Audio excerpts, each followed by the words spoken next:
Hello, family. Please subscribe and leave a like for us. It means the world to us. Also, share this video to your friends and loved ones and turn on post notifications so you don't miss future videos from us. Thank you as you do so. Sit back and relax as we dive into the story. The morning was quiet, almost too quiet, as Jennifer Okafor stood by the kitchen counter, nursing a cup of tea she barely tasted. The scent of fried plantains and eggs hung in the air, but her appetite had long escaped her. Across the room, Darlington scrolled through his phone, occasionally chuckling to himself. Jennifer watched him closely, too closely. Something about his calmness felt off, like a performance she wasn't invited to critique. "Are you sure you'll be okay while I'm gone?" she asked gently, walking toward him. He looked up, smiled, and kissed her forehead. "Of course, Jen. Just work stuff, right? You'll be back before I even miss you." She nodded, returning the smile, but her eyes didn't match her lips. As he helped her wheel her small suitcase out the door, Jennifer leaned in and gave him what she hoped looked like a loving goodbye kiss. But inside, something twisted. Jennifer didn't board any flight to Port Harcourt. Instead, she had Sharon waiting around the corner in her Toyota Corolla. "Drive," she said as she hopped in. Sharon glanced at her through the rearview mirror, concern etched on her face. "Are you sure about this, Jen?" Jennifer let out a breath she hadn't realized she was holding. "Sharon, I can't keep pretending everything's fine. Something is wrong. He's not the same anymore. He flinches when I touch his phone, locks the bathroom door, and calls me babe like a stranger." Sharon didn't argue. She just drove them silently to a boutique hotel downtown, far from anyone who might recognize Jennifer. As Jennifer checked in under a false name, she glanced down at her wedding ring. It glinted under the light, beautiful, timeless, but suddenly meaningless. Tonight, she would begin peeling back the layers of the man she thought she knew. Her marriage wasn't just slipping through her fingers. It was unraveling, thread by painful thread. Jennifer sat by the hotel room window, the heavy curtains pulled halfway to let in the muted afternoon light. The city buzzed beneath her, indifferent to her pain. Her laptop was open, emails from work blinking expectantly, but her mind was far from deadlines and campaigns. Her fingers hovered over the keyboard, then slowly pulled away. Instead, she reached for a small leather-bound notebook Sharon had placed in her hand before leaving. "Start documenting," Sharon had said with a voice both firm and loving. Jennifer opened to the first page, dated it, and wrote, "He's no longer the man I married." As the pen scratched against paper, her memory drifted. Times when Darlington used to call just to hear her voice, the nights he waited at the gate with flowers when she returned from trips, how he used to panic when she had a headache. Now, even when she cried silently beside him, he didn't notice. The phone buzzed beside her, and her heart leapt. Darlington. A photo from their honeymoon popped up beside the caller ID. She stared at it, her chest tightening. She answered slowly, voice steady. "Hey, babe." His voice came through, casual, even light. "You landed safely," she lied smoothly. "Yeah, just settled into the hotel. Port Harcourt rain tried to welcome me with thunder, but I'm fine." He chuckled. "I know you hate the rain. Just try and get some rest, okay?"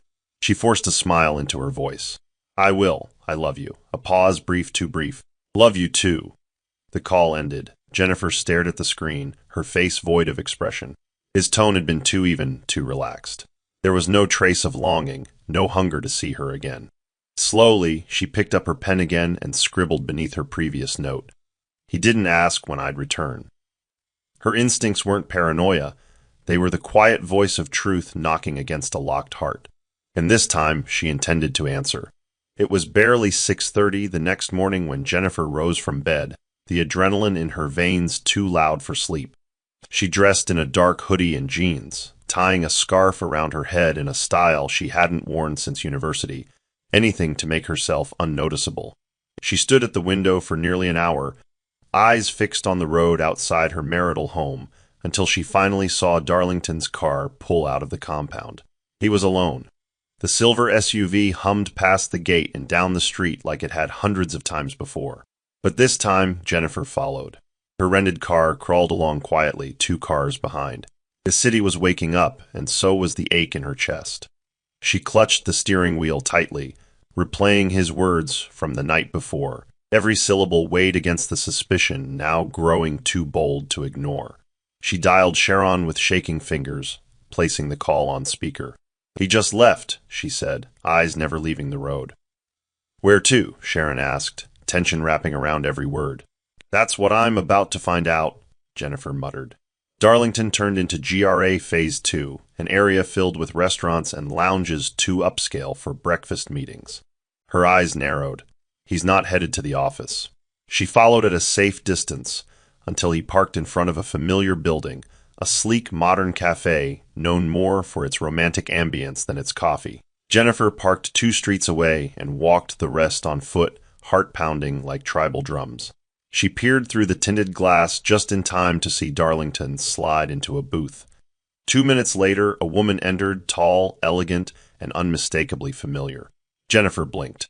Tina, the same woman he once brushed off as a family friend's niece. Jennifer's hand shook as she raised her phone to start recording.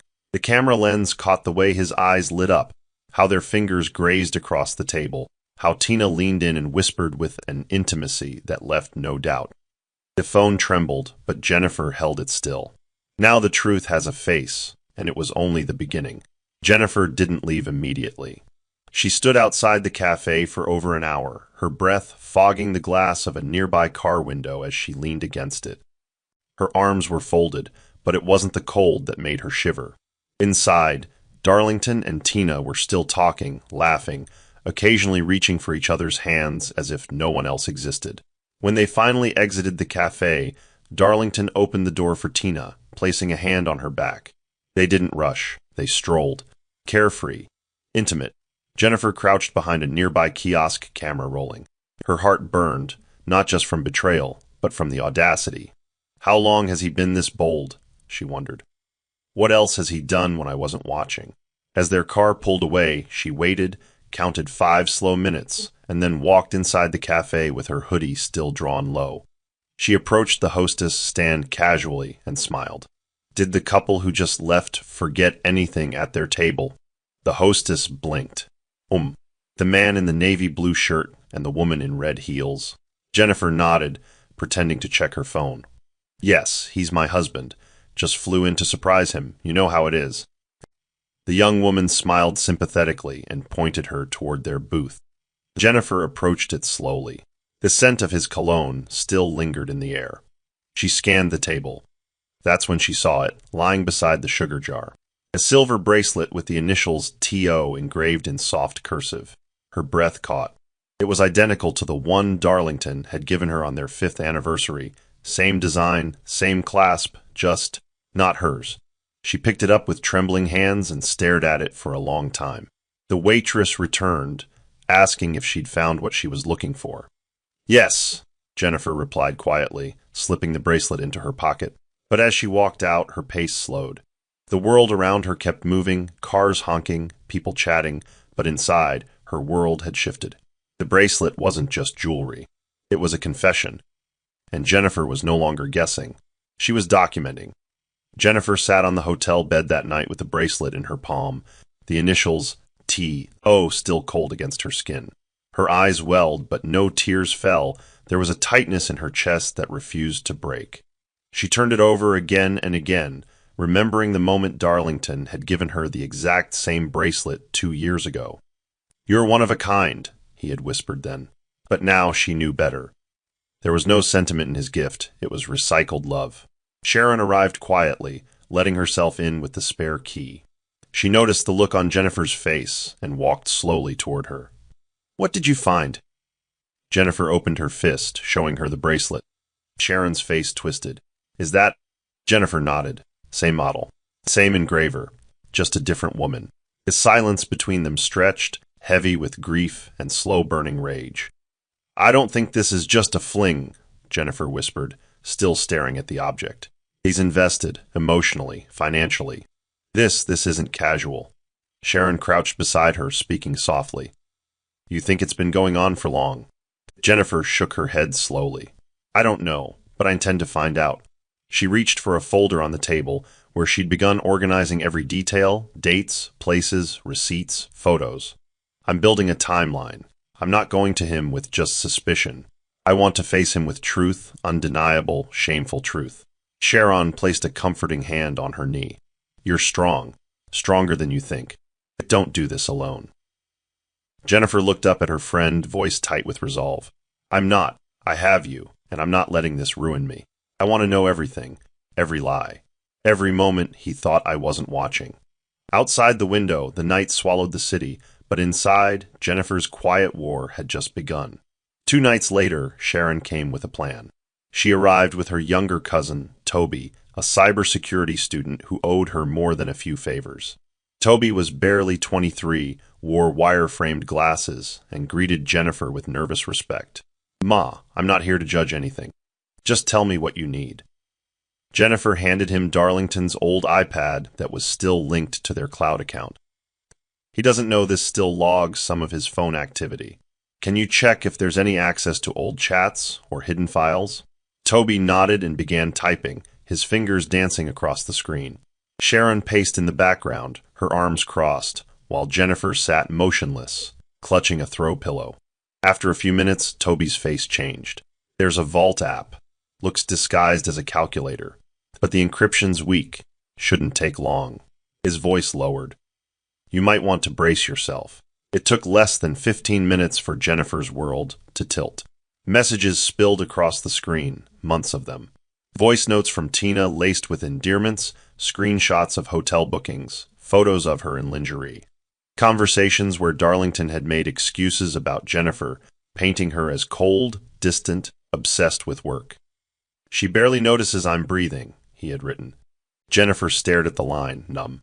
Sharon gasped. This is emotional betrayal. It's like she replaced you.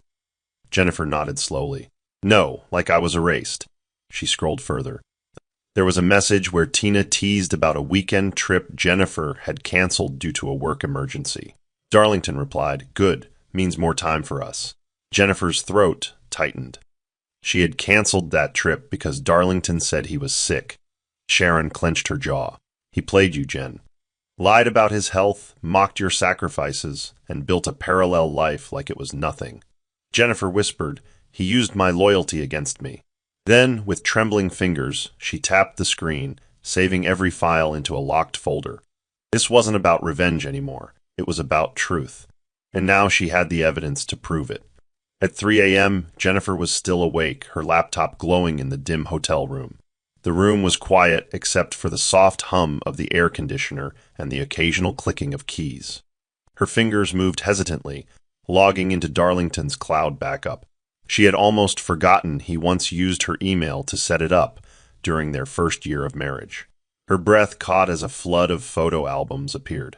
Vacations, work trips, memories, but one folder stood out. Titled Treasures. It had been last updated just 4 days ago. She clicked. What opened next wasn't just a betrayal. It was desecration. Photos of Tina in their bedroom. Tina wearing Jennifer's robe. Tina holding a mug Jennifer had bought during their anniversary trip. But it wasn't just the images. It was the captions beneath them. She feels like home. The peace I've been craving. And worst of all, my real forever. Jennifer stared at the screen, mouth slightly open, trying to understand the weight of what she was seeing. He had brought Tina into every space that once belonged to their love. And now, Tina had become part of their memories, their items, their rituals. Her body trembled, and she stood, pacing the room, the heat of devastation rising in waves. Sharon, who had fallen asleep on the couch, stirred and looked up. You okay? Jennifer turned the laptop toward her. Sharon took one look and gasped. No, not in your house, not in your space. Jennifer nodded, voice hoarse. He desecrated our home, our bed. She clenched her fists, then slowly exhaled. But now, I have everything. Photos, videos, texts, receipts. Let him deny this when I confront him. Let him open his mouth and choke on the truth. Sharon approached her gently and hugged her. For a long moment, Jennifer said nothing, just leaned into her friend's warmth, holding on to the one place she still felt safe. That night, Jennifer didn't sleep. She archived every photo, labeled every piece of evidence. She didn't cry either. Her sorrow had calcified into silence, and her silence was no longer weakness. It was preparation. 2 days later, Sharon knocked on Jennifer's door carrying a folder, her face tense with urgency. Jennifer, sitting at the desk reviewing travel invoices she'd secretly pulled from their joint account, looked up with a wary gaze. "What did you find?" Sharon placed the folder on the table. "Her name is Tina Odua, age 34. Owns a boutique skincare line in Lekki. Former model. And Jen, she's not new. She dated Darlington 7 years ago, long before you and him became official." Jennifer stared at her, stunned. "I thought she was just some fling." Sharon shook her head. "Not even close. They had a messy breakup when his mother disapproved. Apparently, she thought Tina was after his money. But guess what? Tina never really left. She stayed in his orbit, quiet, patient, waiting." Jennifer's fingers tightened around the armrest of the chair. "So this isn't just about attraction. It's unfinished business." Flipping through the dossier, Jennifer absorbed every detail. Photos of Tina at public events, screenshots of interviews, financial statements, even a recent award she'd won for emerging entrepreneurs. "She's not a random side piece," Jennifer muttered. "She's calculated, polished, ambitious." Sharon nodded. "And dangerous. She's not in this for romance. She's building something and using Darlington to fund it." Jennifer closed the folder, her voice low. "Then let her know I see her now." She walked to her vanity, pulling out an old drawer filled with trinkets and tokens Darlington had given her over the years. "Funny how he told me once that she was nothing more than a spoiled socialite. Yet he's the one now playing the fool for her." Sharon crossed her arms. "You want to confront her?" Jennifer shook her head. "Not yet. Let her stay comfortable. Let them both think I'm still in the dark." She looked at herself in the mirror, her expression cold and unreadable. "This game they're playing. I'm rewriting the rules. And when I'm done, no one will mistake my silence for blindness again." Jennifer drove alone to a hidden location she hadn't visited in over a year, a small studio she once used as a creative retreat during her early years in marketing. It had been her sanctuary, forgotten when marriage consumed her. She'd come to retrieve a document she kept stored in the cabinet safe, her own prenup copy, signed by Darlington, but never discussed in depth. As she rummaged through old files, her phone buzzed. Sharon had sent another update. Found a car lease agreement. Darlington paid for Tina's Mercedes. Registered it in her company's name, but the funds came from your joint savings. Jennifer's fingers froze midair. "He used our money?" she whispered to no one, anger pulsing in her veins. She collapsed onto the nearby couch, the document trembling in her hands. Then she noticed the date on the lease, April 3rd. Her stomach dropped. That was the exact week she lost their unborn child. The memory came crashing in, uninvited and brutal. She had been bleeding in the hospital, clutching her stomach, crying as nurses worked to stabilize her. Darlington had rushed in, kissed her forehead, promised never to leave her side. And all that time, he was setting Tina up in a luxury apartment, signing her lease, preparing a life for her elsewhere. "He comforted me in the hospital with one hand and signed over our savings to her with the other," she muttered, voice hollow. Sharon's call came in just then. "Jen, you okay?" Jennifer took a shaky breath. "He wasn't mourning with me, Sharon. He was rewarding her." Sharon stayed silent, letting the weight of that truth hang heavy. Jennifer slowly rose to her feet. "I need to protect what's mine, all of it. Emotionally, financially, legally. He's not just cheating, he's building a future with her using my past." There was no scream, no breakdown. Just a rising tide of grief reshaping itself into strength. Jennifer didn't just want answers anymore. She wanted accountability. And she intended to take it on her terms. By the end of the week, Jennifer stood at the threshold of their home, not to return, but to retrieve. She had carefully chosen a weekday afternoon when Darlington would be at work. With a spare key and Sharon standing watch outside, she moved through the house swiftly, taking only what was irreplaceably hers, family heirlooms, sensitive documents, and her mother's journals. Each room whispered betrayal, as though the walls had absorbed the lies. She avoided the bedroom until last, knowing the air there would carry the scent of violation. When she finally stepped inside, her eyes scanned the space, and something caught her attention. A framed photo on the nightstand of Darlington and Jennifer at their 3rd anniversary. But tucked just behind it was another, barely hidden, Tina in the same room, holding a glass of wine. Jennifer picked it up slowly, a tremble running through her fingertips.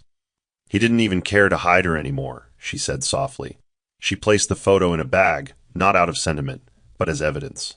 Downstairs, she changed the password on the Wi-Fi, disabled the smart home access from Darlington's phone, and took out the last set of keys to a property they jointly purchased, a quiet waterfront apartment she had always insisted on keeping in her name. "You're moving out?" Sharon asked as Jennifer stepped outside with a small suitcase. Jennifer nodded. "No, I'm moving on." As they drove away, Jennifer looked out the window, her voice calm and resolved. "He took our love and built a lie. I'll take his lies and build a case." That night, she sat in the new apartment, lit a scented candle, and opened her journal again. Day 10. I've stopped crying. Not because it doesn't hurt, but because I need both hands free now. One for evidence, one for justice. For the first time in days, she slept soundly, not because the pain had vanished, but because the woman inside her was no longer hiding. She was preparing to rise. The rain fell in soft rhythm that evening as Jennifer parked discreetly on the opposite side of her own street. The windshield blurred, not from tears, but from the quiet determination brewing inside her. Hidden in Sharon's car, camera poised, she watched the house she once called a home. The lights came on just before 7 p.m., and soon after, a figure arrived, Tina. She wore a short burgundy dress and heels too high for comfort, carrying a bottle of wine. Jennifer didn't blink. She began recording. Moments later, Darlington opened the door with a smile so wide it felt unfamiliar. He welcomed Tina in, kissed her forehead, and pulled her close before disappearing into the house. Jennifer's stomach turned. She recognized the tray she'd bought in Nairobi, now in Tina's hands. "He's hosting her like a queen in the house I built," Jennifer muttered. Sharon, seated beside her, leaned forward. "Are you ready for this?" Jennifer nodded. "I was born ready." As the camera rolled, Jennifer captured everything. Tina laughing loudly on the patio, Darlington feeding her spoonfuls of the chicken stew Jennifer had once perfected for Sunday dinners. At one point, Tina tried to dance to a song playing inside, and Darlington joined her, spinning her around clumsily, right there in their shared garden. Jennifer zoomed in on their faces, trying to read if there was love there or just the intoxication of secrecy. Her heart didn't shatter, it tightened. "Do you know what's ironic?" Jennifer said quietly. "I made that same meal before I left. He didn't touch it. But now he's licking the spoon from her hands." Sharon's voice was cold. "He doesn't deserve your tears. He deserves exposure." Jennifer's expression hardened. "Not yet. Let him laugh. Let him feel safe. Let them both believe they've won. Because when it hits, I want the silence after to be louder than any slap." And in that moment, through a rain-streaked lens, Jennifer documented the clearest confession yet, without a single word being spoken. The next morning, Jennifer sat at her vanity in the waterfront apartment, applying makeup with the precision of a woman stepping into battle. Her reflection stared back, calm but intense. She pulled out a crisp white blouse and paired it with a smart navy skirt, dressing exactly as Darlington had always complimented her for. "You look powerful when you wear white and blue," he once said. It was ironic now. She applied a final layer of nude lipstick before calling her assistant. "Chuka, please block my calendar this week. Tell the Legos team I'm handling client strategy remotely." She hung up before questions followed. Today, she wasn't going to work. She was going to script the next act. With a few phone calls, she hired a discreet private photographer, someone Sharon's cousin recommended. "You're sure he's trustworthy?" Jennifer asked. "Discreet, ethical, and expensive," Sharon replied. "So yes," Jennifer smiled slightly. "Perfect. I'm done guessing. Now I'm recording everything." By afternoon, she returned to the house dressed for travel, a carry-on in hand, her demeanor breezy. Darlington greeted her at the door, phone pressed to his ear. "Hey, babe. You sure you don't want me to drop you?" Jennifer forced a smile. "I'll call a cab from the estate gate." "You looked busy," he shrugged. "Work things. Drive safe." She hugged him briefly and inhaled deeply, memorizing his scent, the texture of betrayal under her palm. "I'll be back in 3 days," she lied. Once she left the gate, she circled back, slipping into Sharon's car parked strategically with tinted windows. Hours passed. Then the photographer arrived and took position across the street, lenses aimed precisely at the house. Through Zoom, they captured Tina arriving, this time in workout clothes, using the spare key. She let herself in. Darlington followed 20 minutes later, grinning like a teenager. They drank smoothies on the patio, kissed in the kitchen, danced barefoot in the hallway. Everything was documented. Jennifer said nothing. She simply noted the timestamps. "This isn't just infidelity," she whispered. "It's invasion." But she didn't cry. Instead, she closed her eyes and muttered to herself, 2 rehearsals down. 1 grand finale left. Jennifer didn't need to wonder anymore. Now she had proof. The photographer returned the next evening with files neatly arranged. High-resolution photos, timestamps, angle summaries. But one folder caught Jennifer's eye, interior evidence. She clicked it open, and her breath hitched. The bedroom. Her bedroom. The cream-colored headboard she selected. Her mother's framed poem still hung on the wall. There they were, Darlington and Tina, entwined in soft bedsheets. Tina wearing Jennifer's silk robe. The photos weren't graphic, but they were clear. The posture, the placement, the closeness, it was intimacy in its rawest form. Jennifer scrolled through each image with shaking hands, memorizing every shadow and betrayal. "He let her sleep where I wept," she whispered. Sharon watched from the doorway, unsure whether to speak. Jennifer finally stood. "Send me everything. I want hard drives, backups, cloud duplicates. Nothing must vanish when this house of lies burns." Later that night, Jennifer sat alone on the balcony of the apartment, the city lights a blur in the background. She wrapped herself in a throw blanket, but the coldness was internal. With the files playing silently on her screen, she remembered the night Darlington first proposed, how he swore he'd never make her question her worth. And now, that same man had soiled every sacred space they once shared. She drafted an email to her lawyer, attaching some of the evidence. "We'll discuss full legal strategy soon," she wrote. Then she saved it in her drafts, not yet. This wasn't about legal battles. Not entirely. It was about standing in front of him when he least expected it, with the truth lined up behind her like a firing squad. "Let him keep playing husband in my sheets," she murmured, "because when the curtain falls, I'll be the one still standing. And they'll both be exposed under the light they tried to hide from." In that moment, her grief crystallized into clarity. Jennifer was no longer broken. She was calculating. Jennifer lay wide awake, her eyes fixed on the ceiling as the city's muted glow leaked through the blinds. Her body was exhausted, but her mind wouldn't stop spinning. It wasn't just the betrayal or the images. She had accepted those already. What gnawed at her now was the question she couldn't answer. When did he stop choosing me? Her thoughts stretched back to the subtle shifts, when Darlington began coming home later, when conversations grew shorter, when laughter vanished from their dinners. The distance didn't happen overnight. It arrived in inches, stolen glances, unfinished sentences, fake yawns to avoid touch.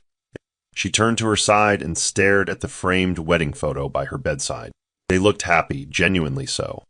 But that woman in the photo didn't know what was coming. That woman hadn't buried a child alone while her husband cradled another woman in the dark. At 3:17 a.m., she rose and made tea, the silence in the apartment louder than ever. She sat at the dining table, journal open. Her handwriting, once delicate, was now sharp, urgent. "I loved him enough to lose myself. But he didn't love me enough to notice I was fading." The kettle whistled faintly in the background, but she ignored it. Instead, she pulled out a dusty box from a corner cabinet. It was filled with letters, some handwritten by Darlington when they were still dating, others scribbled by Jennifer during their first year of marriage and never sent. She opened one dated 4 years ago when she'd been sick for weeks and Darlington had made her laugh through tears. "You always know how to carry me when I'm too tired to stand," she had written. She folded it gently, then sighed. "How did you go from lifting me to laying with her in the same breath?" she whispered. As dawn crept in, Jennifer knew sleep wouldn't come. But clarity had arrived in its place, and that, at last, was enough to get through the morning. Later that week, Jennifer found herself standing before a familiar gate, one she hadn't walked through in months, Mama Okafor's house. The widow always adored Jennifer, often referring to her as my second daughter in church gatherings. Jennifer wasn't there to confess anything. She needed to see Darlington's origin. She needed answers the documents and photos couldn't give her. Mama opened the door, surprised but warm. Jennifer, my daughter, I've missed you. Comain, Comain. Her arms were frail, but her heart still strong. Jennifer stepped inside, the scent of boiled yam and bitter leaf soup floating through the air. They sat in the parlor, surrounded by framed family photos. You look tired, Mama said, studying her closely. Jennifer smiled softly. Life's just been heavy. Mama nodded slowly. Darlington told me you traveled for work again. That boy works too much these days. You two must make time for yourselves. Jennifer sipped the palm wine in silence, then carefully asked, Mama, do you remember a lady named Tina Odua? The older woman's eyes flickered, then narrowed. That girl? Yes, from years back. I warned Darlington to stay far from her. That one was trouble. Always watching too closely, like someone planning something. Why? Jennifer's hands tightened around her cup. I think she's back. Mama's fach hardened. Back? Where? Jennifer didn't answer directly. Did he love her back then? The silence grew thick. He was obsessed, Mama finally admitted, but not in a way that lasts. She wasn't the one who brought him peace. You were. That line struck Jennifer like a chord, was past tense. As they talked more, Mama unknowingly revealed something Jennifer hadn't known. Darlington and Tina had reconnected at a wedding 2 years ago. He had never mentioned it. Jennifer nodded slowly, her suspicions confirmed. Thank you, Mama. I needed to remember who I was before this storm. Mama patted her hand gently. You're still that woman. Don't let anyone unright you. Jennifer stood, hugged her tightly, and walked out without looking back. She came for truth and left with the final puzzle piece. Darlington hadn't slipped into Tina's arms accidentally. He had walked in with both eyes open. The plan was simple: pretend to be someone else and meet the woman who had unraveled her marriage. Jennifer stepped into Tina's store that afternoon, dressed in heels and a blazer that whispered wealth and power. She wore a new hairstyle and dark sunglasses. The boutique was elegant, all ivory walls and golden light, the kind of place built to impress insecure clients. Tina, dressed in silk and confidence, approached with a saleswoman's smile. Welcome to Ori Skincare. Are you here for the influencer partnership consultation? Jennifer nodded. Yes, you must be the founder. Tina laughed, guilty as charged. She didn't recognize her. That alone was an insult. They sat by a corner shelf where award plaques gleamed. Jennifer kept her voice soft. Your brand is refined. You must have powerful backing. Tina smirked. Well, when the right man believes in your dream, you'll understand. Jennifer tilted her head, feigning admiration. A man like Darlington Okafor. Tina froze, barely perceptible, but it was there. The tension in her jaw, the sudden stillness. That's an interesting name to drop, she said cautiously. Jennifer leaned forward, smiling beneath her sunglasses. He's my brother's friend. Said you two might be collaborating. Tina relaxed slightly, now emboldened. Let's just say we're close, and things are progressing fast. Jennifer gave a small laugh. He must be serious then. Introducing you to family yet? Tina shrugged. Soon. He's tired of waiting for his marriage to fall apart. His wife, always working, cold. They barely even talk anymore. Jennifer's fingers tightened on her purse strap. You seem confident. Tina leaned in, whispering. I've already been where she sleeps. That tells you everything, doesn't it? Jennifer stood suddenly. Yes, it tells me exactly who I'm dealing with. Tina blinked, confused. But Jennifer had already walked toward the door. As she stepped into the sun, she pulled off her sunglasses, breathing heavily. She had looked the devil in the eye and smiled. And now, the game was over. She'd no longer hide in the shadows. The reckoning was near, and Jennifer planned to deliver it personally. Jennifer sat across from Sharon in a quiet coffee shop near Lekki Phase 1, a place they used to frequent back when life was simpler, before hidden cameras, fake smiles, and double lives. Sharon stirred her tea slowly, watching Jennifer's blank expression as she scrolled through the digital gallery of betrayal on her tablet. You've gathered enough evidence to bury him, Sharon finally said, voice low. Jennifer didn't respond. She kept tapping, swiping, freezing on the image of Darlington and Tina on her couch. Sharon leaned forward, her voice firmer now. Jen, listen to me. You need to be careful. Not because you're weak, but because revenge like this can scar the one who's bleeding the most. You're walking a dangerous path. Jennifer's eyes lifted, tired but steady. This isn't revenge, it's restitution. He shattered something sacred and didn't flinch. I'm just putting a mirror in his face. He deserves to see the wreckage. Sharon sighed and placed a hand over hers. But don't forget who you are in the process. You've always led with dignity. Don't let his betrayal rewrite your story.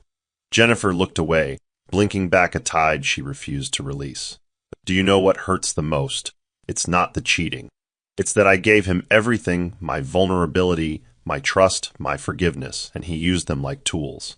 He taught me how to break. Sharon's grip tightened. Then let this be your healing, not his punishment. Jennifer took a deep breath. I'll face him, but not with screaming or scenes.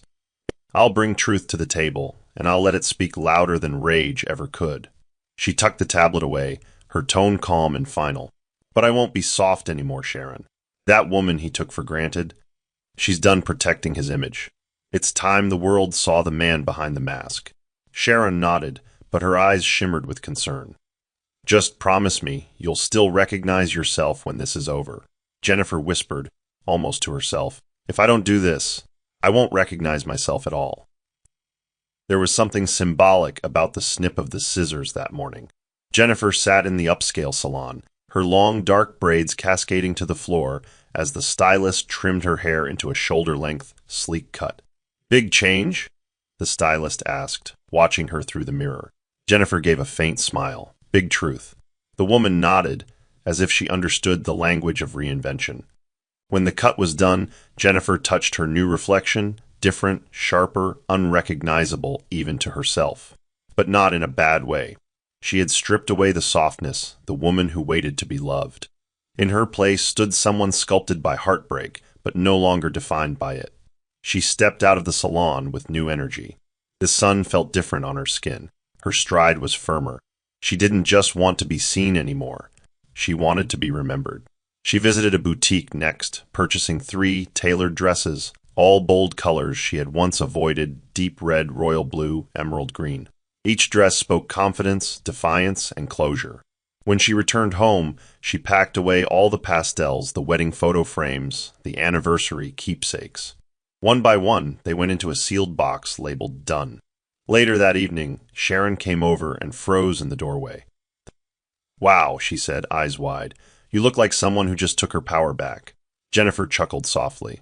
I found her buried under his lies. They sat and shared wine, laughter slowly returning like an old friend. Jennifer looked around the apartment, newly decorated, freshly painted. This place feels like mine now. No more ghost furniture, no memories on the walls. Just peace. Sharon raised her glass. To peace, and to the woman who made it. Jennifer clinked her glass gently. To truth, however sharp it may be. That night, Jennifer didn't dream of betrayal or confrontation. She slept under her own roof, wrapped in her own silence, knowing that the storm ahead would meet a woman fully prepared to face it. Jennifer was flipping through financial documents at her dining table when her phone rang. Darlington's name flashed across the screen. She let it ring twice before answering, voice composed. Hello? His tone was lighter than she expected. Babe, I've been thinking. Maybe it's time we talked seriously about having kids again. Just start fresh, reconnect. Make time for each other like we used to. Jennifer paused, her heart thudding not from joy, but from the gall. Why now? She asked carefully. Darlington chuckled. I don't know. Maybe I've just been reminded lately that life's short. And despite everything, you're the one I see beside me.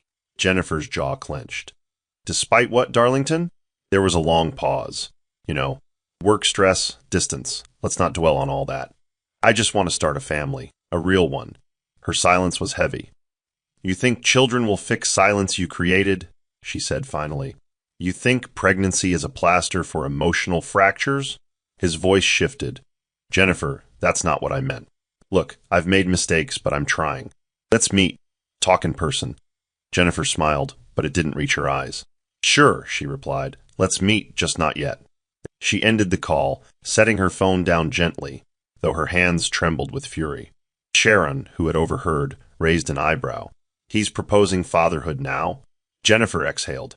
Yes, the same man who watched me mourn a child alone now thinks he can rewrite the script like the past never existed. Sharon's face darkened. He thinks he still owns your narrative. Jennifer stood and stared out the window. But this time, I'm the one writing the ending. She opened her laptop and began drafting a private timeline titled The Unmasking. It wasn't just about what Darlington did anymore. It was about what Jennifer would do next. And that next move would be the most strategic play of all. The call came just after noon. Jennifer, busy reviewing client branding pitches, didn't recognize the number, but answered anyway. The voice on the other end, slurred, distracted, belonged to Stephen, Darlington's longtime best friend. "Bro, you dey hear me," he said before realizing who he had called. "Hello," Jennifer replied, pausing. There was silence, followed by a laugh. "Ah, Jennifer, sorry, I meant to call Darlington." She didn't hang up. Instead, she softened her voice. "You sound happy. Celebrating something?" Stephen chuckled. "Nah, that man dey enjoy pass all of us. He get 2 women, 1 house, 1 hideout. You know, say that Kane play nor easy." Her heart froze. "What did you just say?" she asked, voice low. Stephen paused, realizing his mistake. "Ah, no mind me, I don't talk too much." But the damage was done. He had confirmed what she suspected, that this was not just a casual affair. It was layered, practiced, and deeply rooted.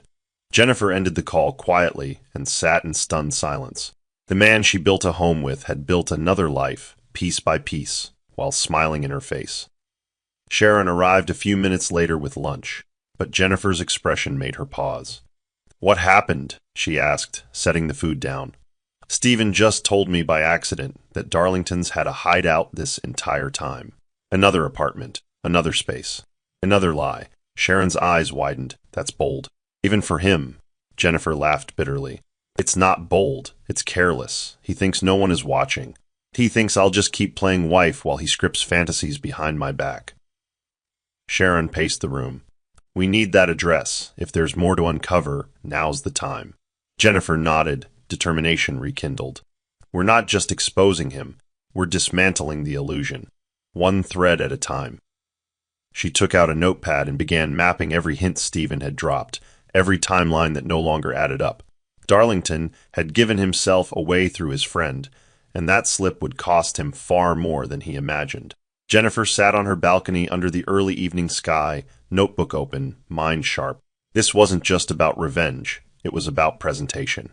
"It has to be symbolic," she told Sharon over the phone. "Public, clean, timed with precision." Sharon agreed. "We need a place that'll sting. One that echoes history." Jennifer's eyes narrowed. The place he proposed. That Italian restaurant in Victoria Island, La Rue. Sharon let out a low whistle. Bold. Elegant. He'll never see it coming. Jennifer smiled faintly. "I'll invite him for dinner. Tell him I want to discuss his proposal about starting over. As for Tina," she paused, "I'll invite her separately. I'll use one of my burner emails. Tell her there's a brand collaboration and a luxury dinner with key influencers. She'll jump at it." Sharon hesitated. "And what happens when they both show up?" Jennifer's voice was steel. The truth, in the silence that follows. Over the next few days, Jennifer worked like a strategist. She rehearsed her composure, selected the red dress he used to compliment, but hadn't noticed in years, and booked the restaurant under a fake name. She hired a photographer from a PR firm to sit discreetly at a corner table. She printed out selected photos, receipts, and timestamps, all curated to fit on one side of the table. This wasn't about shouting or scenes. This was about clarity and humiliation, side by side, presented in wine glasses and polished menus. On the night of the dinner, Jennifer walked into La Rue 20 minutes early. The manager, an old friend from university, greeted her with a warm nod. "Private section's ready, Jen." She thanked him and took her seat, facing the entrance. "Let him walk into his consequence," she whispered to herself. The lights above shimmered as softly as her lipstick. She wasn't just confronting a man. She was staging a reckoning. And every guest at that table, evidence, betrayal, truth was already waiting. Darlington arrived first, exactly at 7 p.m., dressed in his navy blazer and crisp shirt, smiling like a man who believed the universe was finally falling into place. He saw Jennifer seated, radiant in red, and paused as if surprised by her beauty. "Wow, you look amazing," he said, pulling out his chair. Jennifer returned the compliment with a calm nod. "You came. That's good," he leaned in. "I was hoping we'd have a real conversation tonight." She smiled, signaling the waiter. "We will. I've prepared everything." Just then, the front door chimed again, and Tina walked in, heels clicking, her red gown unmistakably flamboyant. Her eyes scanned the room, then froze. Darlington followed her gaze, confusion spreading into dread. "What is she doing here?" he whispered. Jennifer didn't flinch. "I invited her. I thought it was time we all dined together. You know, no more secrets."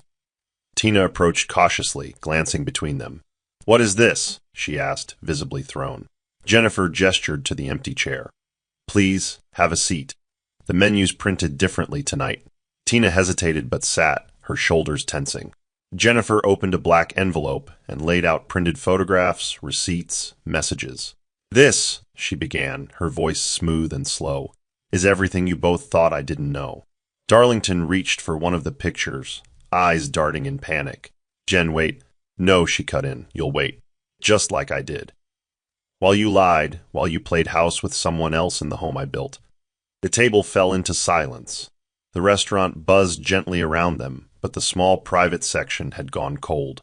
Tina stood up abruptly, red-faced. "You planned this?" Jennifer turned to her, sharp and calm. "I planned honesty. If you weren't ready for it, that's not my fault." Darlington sank into his seat, speechless, caught between shame and shock. Jennifer sipped her wine and whispered, "You wanted to build a future without me? Then start by cleaning up this mess." The red table glowed under the chandelier, now a symbol of every truth finally brought to light. Jennifer sat silently as the room held its breath. Tina's heels echoed angrily as she paced around the table, flipping through the evidence one sheet at a time, her smile gone, her confidence fractured. "You went through my life?" she spat, but Jennifer's gaze didn't waver. "No, I documented what you were bold enough to do in mine." Darlington shifted uncomfortably, the weight of exposure settling over him like a suffocating coat. "Jennifer, you're blowing this out of—" "Don't," she interrupted, voice sharp and steady. "Don't insult my intelligence now that your script has fallen apart." She pointed to the time-stamped images. "That was the weekend I was hospitalized, Darlington. You remember? The same time you told me you were stuck in traffic, sending voice notes filled with lies while she was in our bedroom." The restaurant's soft music played on, an ironic backdrop to the chaos at their table. Tina's hands trembled slightly as she picked up one of the photos and then scoffed. "He told me you were cold, disconnected, that you didn't even want children." Jennifer tilted her head. "I lost a baby alone while he was planning getaways with you. That's the warmth he gave me." Tina's expression faltered. Darlington tried to stand, but Jennifer raised a hand. "Sit." A single word halted him. "I don't want explanations. I didn't bring you here to hear lies polished into apologies. I brought you here so you'd both see what truth looks like in daylight." She pushed a sleek black envelope across the table. "Inside is a full breakdown of everything I've documented, backed up, time-stamped, and legally verified. I've sent copies to my lawyer and 2 media contacts. I'm not here to threaten you. I'm just telling you this. I'm done staying quiet." With that, she rose, picked up her clutch, and walked away, leaving Darlington and Tina surrounded by the truth they had buried, now unearthed and screaming. The fallout began within 24 hours. A viral Twitter thread titled, "The Red Table That Ended a Lie" surfaced anonymously, accompanied by pixel-blurred photos from the confrontation. Though no names were mentioned, clues led internet sleuths straight to Darlington's business accounts. His LinkedIn was flooded with comments, some questioning his ethics, others outright mocking his double life. Within days, sponsors began to pull out from partnerships linked to his tech startup. Jennifer hadn't released anything herself, but the exposure had found its way into the bloodstream of social judgment, and now it was devouring him. Meanwhile, Tina's boutique experienced brutal reviews. Influencers canceled collaborations. Clients pulled out with terse emails citing personal concerns. She posted a vague statement about malicious rumors, but the internet had already made its judgment. Public humiliation was swift and permanent. Sharon entered Jennifer's apartment that morning, holding her phone. They're spiraling. He just deactivated his Instagram. She tried to go live last night and broke down crying. Jennifer didn't smile, didn't celebrate. She merely stirred her tea and said, "I warned them the silence wouldn't last." Sharon sat across from her. "You're calm. I thought you'd feel relieved." Jennifer's eyes met hers. "I didn't want chaos. I wanted clarity. Now they get to sit in the aftermath they created." Sharon nodded, but the heaviness remained. "You've handled this with grace. But you still haven't decided what to do next, legally, I mean." Jennifer leaned back. "Oh, I've decided. I'm just giving him the dignity he never gave me. Time to watch everything he took for granted unravel before I place the final stone." She pulled out a sealed envelope marked Notice. Sharon raised an eyebrow. "What's that?" Jennifer looked at it for a moment, then tucked it away in her drawer. "Justice. It just hasn't been delivered yet." The storm wasn't over. It had only shifted direction, and now it was headed straight for his front door. That Friday evening, Darlington returned home to find the gate access code changed. He tried it twice before realizing something had shifted. Confused, he rang the bell, only to have the security guard walk up with a firm nod. "Madam said you no longer reside here, sir." Darlington frowned. "What do you mean? This is my house." The guard, sympathetic but resolute, pointed to the items neatly stacked on the porch: suitcases, a garment bag, and a box of documents. "She said you'd know why." Panic settled into his chest as he rifled through the documents. On top sat a letter from Jennifer's lawyer. Notice of immediate separation. Residence relinquished. Darlington's breath caught. He wasn't being asked to leave. He was already gone. Inside the apartment, Jennifer sat on her couch, calm, watching through the discreet security app as Darlington paced the driveway. Sharon poured her a glass of wine. "That's it then," she said. Jennifer nodded. "He took everything I gave and handed it to someone else. So I'm taking back the one thing he never expected: power." Outside, Darlington finally stopped knocking and stood motionless, staring at the place that once represented his comfort zone. He picked up his phone and dialed Jennifer, but the call didn't go through. He tried again. Blocked. He dropped to the stairs, face in his hands. For the first time, his tears weren't hidden. There were no shadows to mask him, no excuses left to call on. The man who thought he could juggle two worlds now found himself shut out of both. And the woman he underestimated. She wasn't behind the door anymore. She was beyond it. The next morning, Darlington arrived at his office only to find a manila envelope waiting on his desk. He paused, eyes narrowing. No sender name, just his full name typed in black print across the front. He opened it slowly, pulling out a crisp stack of documents. His heart sank. At the top, petition for dissolution of marriage, Jennifer Okafor versus Darlington C. Okafor. The blood drained from his face. The note clipped to the front read, "You made your choice. I'm finalizing mean." He sat down heavily in his chair, hands shaking. The finality of it all smacked him harder than he imagined. He had spent weeks convincing himself that Jennifer was just bluffing, that somehow she'd come back, broken but willing. But now, with the official stamp on legal paper, the reality was undeniable. She wasn't coming back, she was erasing him.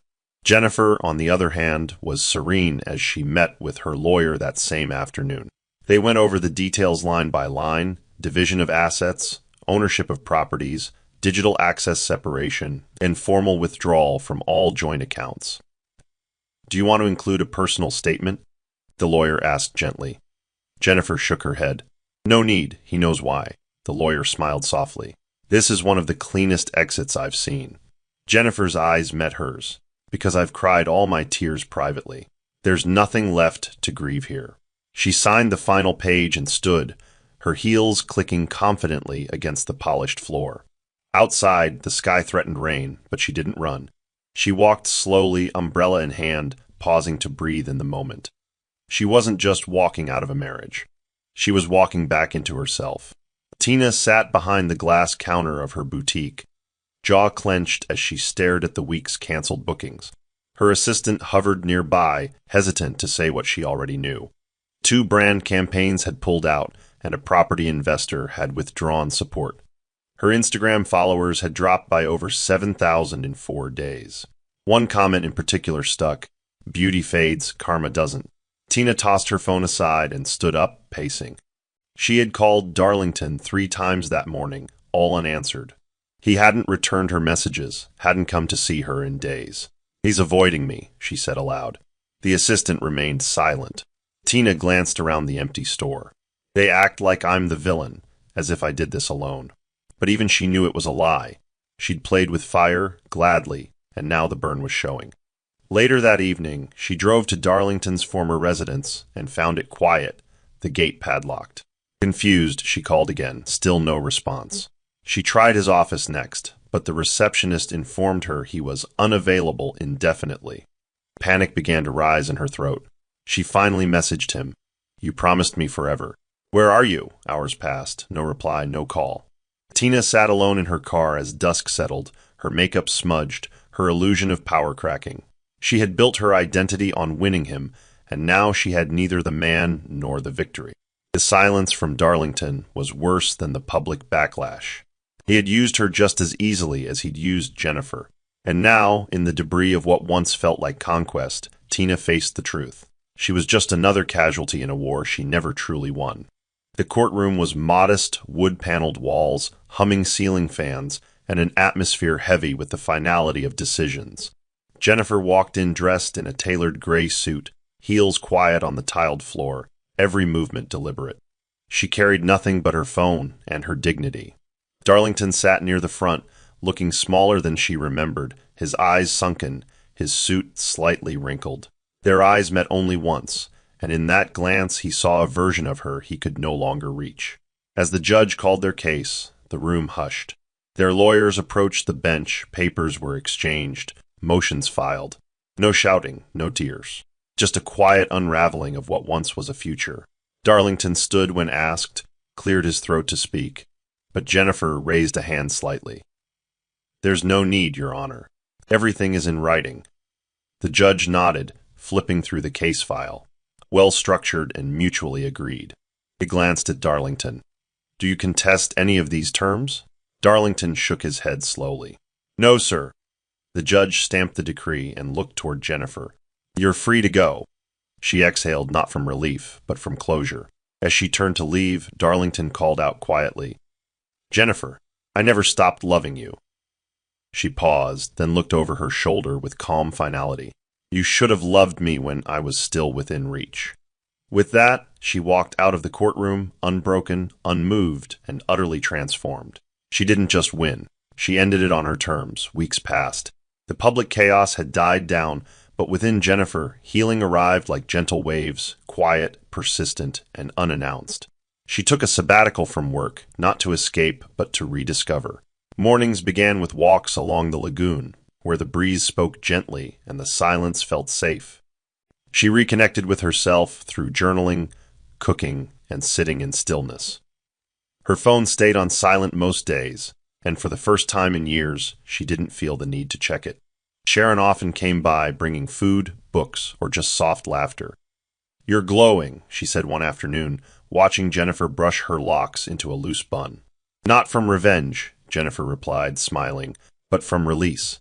She had stopped asking why things broke, and instead started learning how to grow in the gaps they left behind.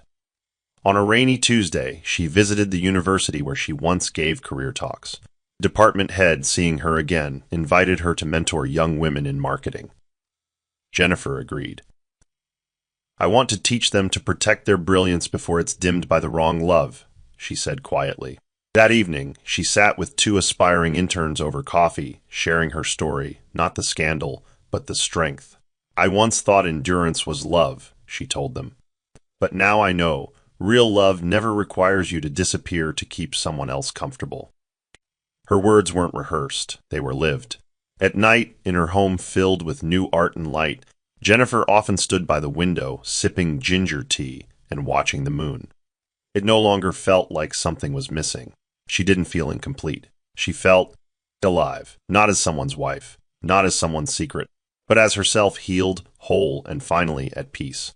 Saturday came gently, the sky awash with soft pinks and golds, as Jennifer wrapped herself in a shawl and stepped out onto the porch of a beachside resort she had booked quietly for the weekend. The waves hummed low, steady, like the rhythm of a heart rediscovered.